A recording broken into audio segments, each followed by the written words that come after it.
आजच्या कार्यक्रमाचे उद्घाटक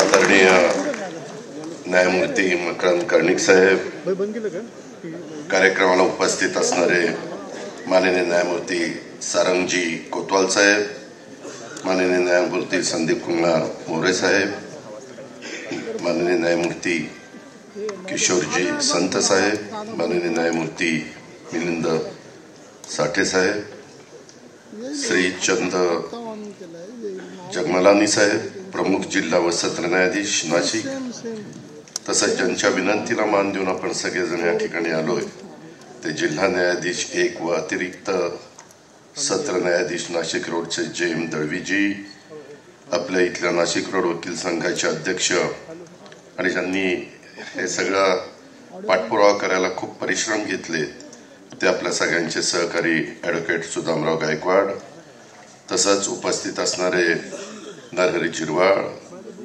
त्याच्यामध्ये सरोजताई अहिरे, दिलीप बनकर, रवींद्र पगार, अर्जुन टिळे, सर्वच प्रतिष्ठित नागरिक नाशिक रोड नाशिक परिसरातले, तसंच उपस्थित असणारे सर्व ज्येष्ठ श्रेष्ठ वकील, ज्युनियर सिनियर सर्व मान्यवर, पत्रकार मित्र, बंधू भगिनींनो, माझ्या तरुण मित्रांनो, 19 तारखेला युगपुरुष छत्रपती शिवाजी महाराजांची जयंती आहे आणि मोठ्या उत्साहाने ती जयंती साजरी करण्याचा निर्णय पण झालेला आहे. मी आज जरी 16 तारीख असली तरी नाशिककरांना, आपल्या सगळ्यांना शिवजयंतीच्या मनापासून हार्दिक शुभेच्छा देतो. कार्यक्रमामध्ये खरं तर अशा कार्यक्रमाला मी फार क्वचित जातो, कारण इतर कार्यक्रम वेगळे असतात आणि न्यायमूर्तींचे आयोजित केलेले कार्यक्रम हे वेगळे असतात. आपण सगळ्यांनी तिथं गेल्यानंतर नाशिक रोडला कर्णिक साहेबांच्या शुभ हस्ते आणि इतर मान्यवरांच्या शुभ हस्ते उद्घाटन त्या ठिकाणी केली आणि आता अनेकांची भाषणं पण ऐकली. मी ज्यावेळेस सुरुवातीला इथं आलो, इथं कार्यक्रम घ्यायचा म्हणून, त्यावेळेस गर्दी इतकी कमी होती. मी सुदामराव गायकवाड आमचे ॲडव्होकेट सत्कार करत होते. मी त्यांच्या कानात विचारलं की नाशिक रोडला किती वकिलांची संख्या आहे. त्यांच्या लगेच लक्षात आलं. ते म्हणले, दादा आमचं जरा चुकलेलं आहे, कार्यक्रम इथं आहे हे वकील लोकांना माहिती नाही, त्यांना तिथं कार्यक्रम आहे असं वाटलं. परंतु आता मी दिलगिरी व्यक्त करतो, कारण सगळ्यांना बसायला जागा मिळाली नाही. काही जण उभे आहेत, काही जण खाली बसलेत. त्याबद्दल आम्हीच इथं कुठंतरी कमी पडलो हे मी मान्य करतो. ठीक आहे, आम्ही मान्य करू. त्यामध्ये दुसरी एक गोष्ट, इथं स्वतः जिल्हाधिकारी आहेत, आयुक्त नाशिक महानगरपालिकेचे आहेत. हे स्वर्गीय यशवंतराव चव्हाणांच्या जन्मशताब्दी महोत्सवाच्या निमित्तानं महाराष्ट्रामध्ये त्यावेळेस मीच अर्थमंत्री होतो, मी ठरवलेलं होतं 100 कोटी रुपये त्यावेळेस 2012ची गोष्ट खर्च करायचे आणि यशवंतराव चव्हाण साहेबांच्या नावाने वेगवेगळ्या, मग तिकडं कराडमध्ये असेल, पुण्यामध्ये असेल, नाशिकमध्ये असेल, अनेक शहरांच्या मध्ये वेगवेगळी कामं करायची. त्यावेळेस ह्या सभागृहाचं काम सुरू झालं आणि अजून याचं उद्घाटन झालं नाही. आज पहिला कार्यक्रम कर्णिक साहेबांच्या शुभास्ते होतो. मला आल्यानंतर सांगितलं, मला अर्जुन पण गाडीत सांगत होता की दादा आज कॉन्ट्रॅक्टर पण मला भेटला, इथं 2013ची ऑर्डर आहे, मूळ मुदत होती ती प्रथम मुदतवाढ, द्वितीय मुदतवाढ, तृतीय मुदतवाढ, चतुर्थ मुदतवाढ, पंचम मुदतवाढ, 6वी मुदतवाढ. माझ्या आजपर्यंतच्या राजकीय जीवनात 6 मुदतवाढ झालेली इमारत मी पहिल्यांदाच बघतोय आणि ती चव्हाण साहेबांच्या नावाने, की ज्यांनी महाराष्ट्राला त्या काळामध्ये सुसंस्कृत राजकारण कसं असलं पाहिजे, बेरजेचं राजकारण कसं काय असू शकतं, इव्हन विरोधकांशी पण कसं समन्वय साधायचा असतो, ही जी शिकवण त्यांनी महाराष्ट्राला दिलेली त्याला तोड नाही. आणि अशा वेळेस त्यांच्या नावाचं हे सभागृह, मी आत्ताच ACS PWD ला फोन करून सांगितलेलं आहे की हे आता ताब्यामध्ये घ्या आणि नाशिक महानगरपालिकेच्या ताब्यात आयुक्तांच्याकडे द्या आणि आयुक्तांनी आता इथून पुढची त्याची जबाबदारी त्या ठिकाणी घ्यावी. माझं आयुक्तांशी पण बोलणं झालेलं आहे. एवढं सुंदर सभागृह, आज 500 लोक आरामात बसू शकतात, स्टेज एवढं भव्य आहे. अशा प्रकारच्या वस्तू 12-12, 13-13 वर्ष काम चालतं किंवा बांधकाम मला वाटतं 22ला पूर्ण झालं होतं, 22लाच ना का 21ला, 3-3, 4-4 वर्ष. शेवटी आज समाजाचा पैसा. आता कोतवाल साहेबांचं भाषण मी फार बारकाईनं ऐकत होतो. त्यांनी वस्तुस्थिती तुमच्या माझ्या समोर मांडण्याचा प्रयत्न केलेला आहे आणि त्याच्यामुळं हा पैसा खर्च केल्यानंतर त्याचा उपयोग पण जनमानसाला तो झाला पाहिजे. आणि त्याची सुरुवात आता आयुक्त उद्घाटनाची वेळ आता लावू नका. आज कर्णिक साहेबांच्या शुभ हस्ते उद्घाटन झालं आणि आम्ही सगळे हजर होतो. बोर्ड लावा आणि कामाला सुरुवात. हे माझे आदेश आहेत. आता कुणाला विचारायच्या भानगडीत पडू नका. माझे आदेश असल्यावर जास्त कुणी भानगडीत पडत नाही. मी आज खरं तर मगाशी सांगण्यात आलं की बाबा आम्ही स्वागत करतो, परंतु आदरणीय कर्णिक साहेब, कोतवाल साहेब, मोरे साहेब, संत साहेब, साठे साहेब, आपल्याला सगळ्यांचं मी राज्याच्या वतीनं, महाराष्ट्राच्या 13 कोटी जनतेच्या, नाशिककरांच्या वतीनं आजच्या कार्यक्रमाच्या निमित्तानं मनापासून स्वागत करतो. कदाचित नाशिककरांना प्रश्न पडेल, हा का स्वागत करतो? अजून नाशिकला पालकमंत्री न दिल्यामुळं मी स्वागत करतो आणि लवकरच पालकमंत्री मिळावा अशी पण अपेक्षा करतो. अर्थात तो आमच्या राज्याच्या प्रमुखाचा अधिकार आहे, त्या खोलात जात नाही तर तेवढीच हेडलाईन त्या ठिकाणी होईल. मित्रांनो, एकंदरीतच आम्ही सगळेजण, मगाशी कोतवाल साहेबांनी खूप काही त्याच्यामध्ये सांगितलं. खरं तर न्यायाधीशांची संख्या वाढवली गेली पाहिजे, नक्कीच वाढवली गेली पाहिजे. न्यायालय उभी केली पाहिजेत, इन्फ्रास्ट्रक्चर दिलं पाहिजे आणि शासनाचं एक कर्तव्य आहे, हे जाण शासनाला आहे. आम्ही अलीकडच्या काळात कर्णिक साहेब, कोतवाल साहेब, सगळ्याच न्यायमूर्ती मान्यवरांना मला सांगायचं, एवढ्या चांगल्या चांगल्या इमारती करण्याचा प्रयत्न करतोय, सुविधा देण्याचा प्रयत्न करतोय. आमचे सुदामराव गायकवाडांच्या सारखे वकील त्याचा प्रचंड पाठपुरावा करतात. इथं सरोज पण बसलेली आहे, सरोजनी पण मागच्या टर्ममध्ये इथं पाठपुरावा करण्याचं काम त्या बाबतीमध्ये केलं आणि त्याच्यातून मला अशा प्रकारची कामं करायला मनापासून आवडतं. 145 कोटी रुपयाचं न्यायालयाची वास्तू आम्ही पिंपरी चिंचवडला त्या ठिकाणी बांधतोय.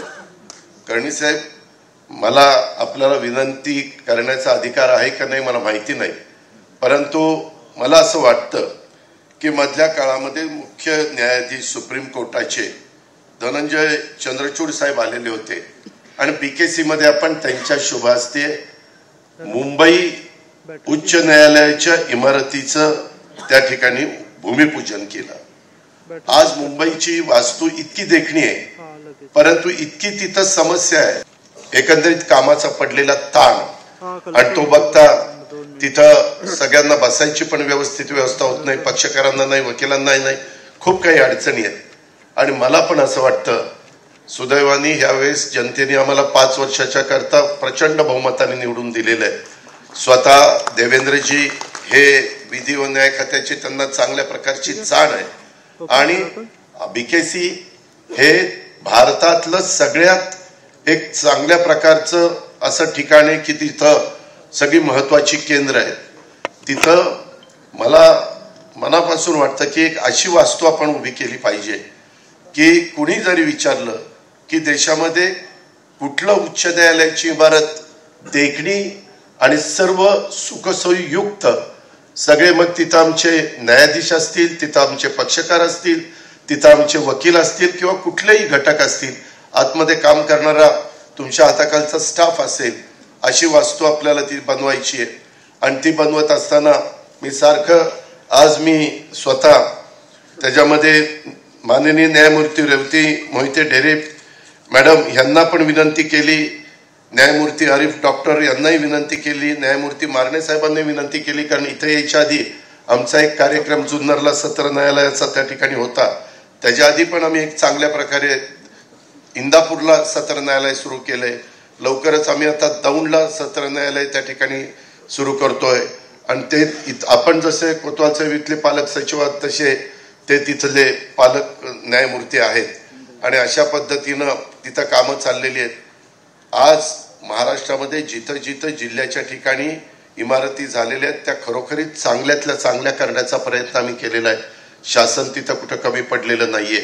मगाशी कोतवाल साहेबांनी सांगितलं त्या प्रकारे खरं तर स्वतः आता नवीन आलेले मुख्य न्यायमूर्ती आणि राज्याचे मुख्यमंत्री यांची बैठक ही होत असते आणि त्या बैठकीमध्ये एकत्रित चर्चा त्या ठिकाणी केली जाते. आज आपण ज्या काही सूचना केलेल्या आहेत, जे काही शासनाकडनं अपेक्षा व्यक्त केलेल्या आहेत, त्याच्याबद्दल मी मुंबईला गेल्यानंतर राज्याच्या प्रमुखाच्या कानावर घालीन आणि त्यांनाही सांगेल की तुम्ही चीफ जस्टिस मुंबई हायकोर्टाच्या यांच्याशी चर्चा करा आणि त्याच्यातनं ज्या ज्या काही गोष्टी माझ्या तर तुम्ही न्याय व्यवस्थेमधल्या इतर मान्यवरांना विचारा जे आमच्याकडं सचिव म्हणून येतात. सहसा न्यायालयाचं कुठलंही काम असेल किंवा कुठलीही काही एखादी फाईल असेल तर अर्थमंत्री म्हणून ती कशी ताबडतोब आपल्याला त्याच्यातनं मार्गस्थ करता येईल, मदत करता येईल, अशाच प्रकारचा प्रयत्न हा माझा स्वतःचा आहे. कारण आज राज्य सरकार 7 लाख कोटी रुपयाचा अर्थसंकल्प गेल्या वर्षी मी अर्थमंत्री म्हणून सादर केलेला, यंदाचा अर्थसंकल्प मी मार्च मध्ये सादर करणार आहे. आमचा सगळा प्रयत्न आहे ह्या राज्याला पुढे न्यायचं, गरजू लोकांना मदत करायची. ह्या ज्या काही अपेक्षा आपण इथं व्यक्त केलेल्या आहेत त्या पूर्ण करण्याच्या करता चांगल्यात चांगल्या कशा वास्तू इमारती उभ्या करता येईल ह्याकरता देखील आम्ही कुठं पैशाची अडचण येऊन देणार नाही. मगाशी आमच्या गायकवाड साहेबांनी बोलत असताना सांगितलं शासनाची जमीन पार्किंग करता तिथं आम्हाला पाहिजे, वकिलांचं चेंबर आम्हाला तिथं पाहिजे, तिथं अजून काही वर इमारत बांधकाम करून पाहिजे. जे काही पाहिजे असेल त्याच्याबद्दलचे प्रस्ताव द्या. अनिल डिकले माझा प्रायव्हेट सेक्रेटरी, तो नाशिकचाच आहे, तिथं तुम्ही त्याच्याकडे दिले तर मी ती जागा मला पहिल्यांदा रेव्हेन्यूशी बोलावं लागेल. मी बावनकुळे साहेबांशी मुख्यमंत्र्यांशी बोलीन आणि ती पण जागा ही पार्किंग करता किंवा वकिलांचं चेंबर बांधण्याच्या करता काही जागा तुम्हाला हवी, कारण ती गरज आहे. ही तुम्ही काही चुकीची मागणी करत नाही, कारण शेवटी वाहनांची संख्या वाढती. आत्ताच्या इमारतीमध्ये फार काही पार्किंग आपल्याला करता येणार नाही. याही गोष्टीची जाण ह्याची नोंद ही निश्चितपणे माझ्यासारख्यांनी घेतलेली आहे. हेही मी आवर्जून त्या निमित्तानं सांगेन. परंतु मी मगाशी बोलता बोलता आदरणीय कर्णिक साहेब थांबलो, ते म्हणजे इथली वास्तू. मी म्हणालो की बाबा असा प्लॅन तयार करा. काही तुमच्यातले मान्यवर वेगवेगळ्या ठिकाणी जाऊन इतर राज्यांच्या पण काही इमारती बघून आलेले आहेत. आज खूप चांगल्या प्रकारचे आर्किटेक्ट हे आपल्या देशात आहेत, आपल्या राज्यात आहेत. त्याच्यातनं तुम्ही निवड करा, तुमचा अधिकार आहे. परंतु जे काही उद्याची 50 वर्ष डोळ्यासमोर ठेवून ही BKC मध्ये मुंबई उच्च न्यायालयाची वास्तू होणार आहे, ती वास्तू इतकी देखणी असली पाहिजे की आपल्याला पण बघितल्यानंतर एक अभिमान वाटला पाहिजे की आपल्या कारकिर्दीमध्ये आपण अशा प्रकारची देखणी वास्तू उभी केली आणि सगळ्या पक्षकारांना आणि सगळ्यांना उपयोगी पडेल अशा पद्धतीचं काम. मग त्याला किती निधी लागू, तो निधी आम्ही कुठलं त्याच्यामध्ये कमतरता भासू देणार नाही. अशा प्रकारची विश्वासन खात्री मी या निमित्तानं आपल्या सगळ्यांना देतो. विशेषतः माननीय सन्माननीय न्यायमूर्ती आदरणीय कर्णिक साहेबांना आणि त्यांच्या सगळ्या बरोबर आलेल्या न्यायमूर्तींना देखील या ठिकाणी देऊ इच्छितो. एक गोष्ट खरी आहे, न्याय व्यवस्थेचा विस्तार आणि सुधारणा हा कोणत्याही प्रगतीशील समाजाचा पाया असतो. आजचे हे न्यायालयाचं उद्घाटन नाशिक सारख्या ऐतिहासिक दृष्ट्या महत्वाच्या शहरासाठी आणि विशेषतः आमच्या नाशिक रोडच्या साठी निश्चितच मैलाचा दगड ठरणार आहे. लोकसंख्येच्या आणि न्यायालयीन प्रकरणाच्या वाढत्या प्रमाणामुळे न्यायालयांवर कामाचा ताणही दिवसेंदिवस वाढतोय. वेळेवर न्याय मिळणं हे प्रत्येक मूलभूत हक्कापैकी नागरिकाचं हा एक हक्क आहे. त्यामुळे राज्यात नवीन न्यायालयीन इमारती, अतिरिक्त न्यायालयांची आवश्यकता आता राज्य सरकार त्या पूर्ण करण्याचा कसोशीनं प्रयत्न करतंय. नाशिक रोडला न्यायालय हा त्याचाच एक भाग आहे. नाशिक रोडचं हे नवीन न्यायालय स्थापन झाल्यामुळं प्रलंबित प्रकरणाचा वेगाने निपटारा झाल्याशिवाय राहणार नाही. स्थानिक नागरिकांना न्यायासाठी लांब प्रवास हा करावा लागणार नाही. आमच्या वकील लोकांना पण लांबपर्यंत त्या ठिकाणी जावं लागणार नाही. न्याय प्रक्रियेत गतिमानता येईल याबद्दल माझ्या मनामध्ये तीळमात्र शंका नाही. भारतीय लोकशाहीचं एक वैशिष्ट्य म्हणजे स्वायत्त आणि प्रभावी न्याय व्यवस्था. सर्वसामान्य माणूस न्यायासाठी पहिल्यांदा ज्याच्याकडे पाहतो ते म्हणजे स्थानिक न्यायालय. आणि त्यामुळं लोकशाही मूल्य जपण्याच्यासाठी, सर्वसामान्यांना न्याय मिळवून देण्यासाठी स्थानिक न्यायालयांचे कार्य हे अत्यंत महत्वाचे असते. नवीन न्यायालयीन इमारती केवळ भिंती आणि छप्पर नाही, तर न्यायासाठी झगडणाऱ्या नागरिकांची आशा आणि विश्वास असं माझं प्रामाणिक मत आहे. न्यायालयात होणारा कोणताही निर्णय संविधान, लोकशाहीचं तत्वज्ञान आणि न्यायबुद्धी यांना धरून झालं पाहिजे असं स्वतःच कोतवाल साहेबांनी सांगितलेलं. हे न्यायालयीन स्वातंत्र्यात अभिप्रेत असतं. आपल्या देशात हे स्वातंत्र्य आजही जपलं जातं. याचा प्रत्येक भारतीयाला एक अभिमान आहे, स्वाभिमान आहे. न्यायालयांना न्यायदान करताना कायदे आणि कायदेशीर प्रक्रिया यांच्याखेरीज अन्य कोणत्याही बाबी विचारात घेण्याची गरज भासू नये म्हणून विविध तरतुदी केल्या जातात. विशेषतः न्यायाधीशांची नेमणूक, त्यांची बदली असेल, त्यांची बढती असेल, त्यांची निवृत्ती असेल इत्यादी मुळे न्यायालयीन स्वातंत्र्य धोक्यात येऊ नये म्हणून या तरतुदी केल्या जातात. मला आठवत आहे, अलीकडेच 2 दिवसापूर्वीच 14 फेब्रुवारी 2025 ला केंद्रीय गृहमंत्री अमित शाह साहेबांनी भारतीय न्याय संहिता, नागरिक सुरक्षा संहिता आणि साक्ष्य संहिता अशा 3 नवीन फौजदारी कायद्यासंदर्भात महाराष्ट्रातल्या अंमलबजावणीसाठी मुख्यमंत्री देवेंद्रजींकडून दिल्लीत आढावा घेतला. आताच देवेंद्रजींना अमित शाह साहेबांनी बोलवलं होतं आणि या 3 नवीन फौजदारी कायद्याच्या अंमलबजावणीतून राज्यात गतिमान आणि प्रगतिशील कायदा सुव्यवस्था उभी करण्याचा हा या सरकारचा प्रयत्न राहणार आहे. केंद्रीय गृहमंत्री अमित शाह साहेबांनी महाराष्ट्रात कायद्यांची अंमलबजावणी कशा पद्धतीने होत आहे त्यासाठी निर्माण करावयाच्या संस्थापक आणि पायाभूत सुविधांची स्थिती काय आहे आणि किती प्रकरणं दाखल झाली आहेत त्याचा सविस्तर आढावा त्या बैठकीमध्ये घेतला असं मुख्यमंत्री महोदयांनी बोलून दाखवलं. राज्यात कायदा सुव्यवस्था बळकट करण्यासाठी राज्य कटिबद्ध आहे. त्याचाच एक भाग म्हणून राज्यात 27 मोबाईल फॉरेन्सिक व्हॅन रुजू झाल्यात. पुढच्या 6 महिन्यात संपूर्ण नेटवर्क ह्याच्यात तयार करण्याचा आमचा मानस आहे आणि ज्या गुन्ह्यात 7 वर्षापेक्षा जास्त शिक्षा आहे अशा प्रकरणात आता मोबाईल फॉरेन्सिक व्हॅनच्या माध्यमातून घटनास्थळीच न्याय वैद्यकीय परीक्षण केलं जाणार आहे. यातून गुणवत्तापूर्ण पुरावे उपलब्ध होणार आहेत. राज्य पोलीस दलाच्या 2 लाखांच्या फोर्सपैकी 90% लोकांचं प्रशिक्षण पूर्ण झालेलं आहे. राहिलेल्या 10% प्रशिक्षण सुद्धा आमचा प्रयत्न आहे की 31 मार्च 2025 पूर्वी ते करायचं. आरोपींना वारंवार कोर्टात घेऊन जाताना पोलीस फोर्स घेऊन जावं लागू नये यासाठी नव्याने कायद्यान्वये कारागृहात साक्षीसाठी क्युबिकल्स उभे करून ते न्यायालयाशी ऑनलाईन जोडून देण्यात येणार आहेत. प्रत्येक कोर्टाचे विशिष्ट क्युबिकल असणार आहे. 6 ते 8 महिन्यात हे काम राज्य सरकारने पूर्ण करण्याचा निश्चय केलेला आहे. यामुळे पोलिसांच्या सुरक्षेवरील ताण देखील कमी होईल. मात्र न्यायालयातील गर्दी यामुळे कमी होणार आहे.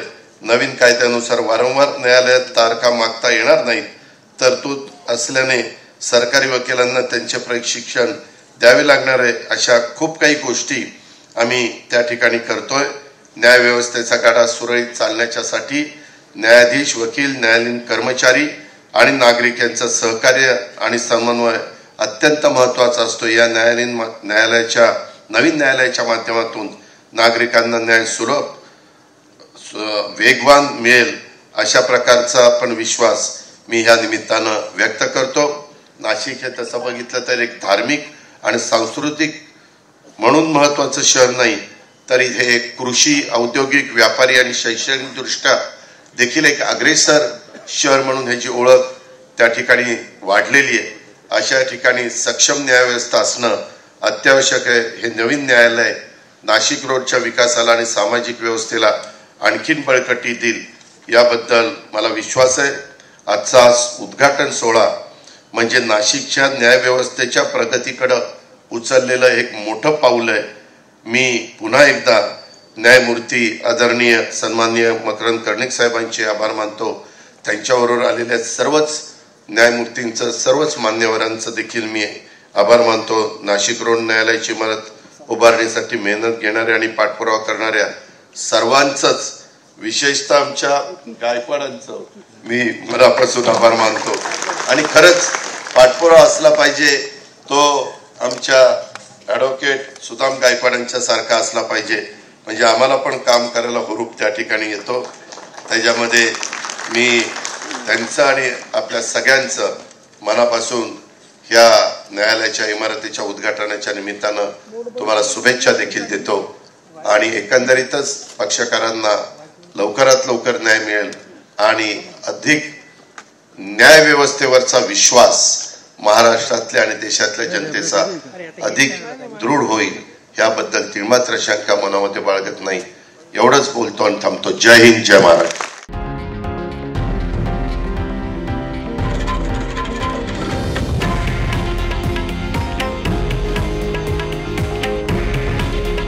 हे आहे देशातील नंबर 1 न्यूज नेटवर्क आणि आपण पाहत आहात TV9 मराठी.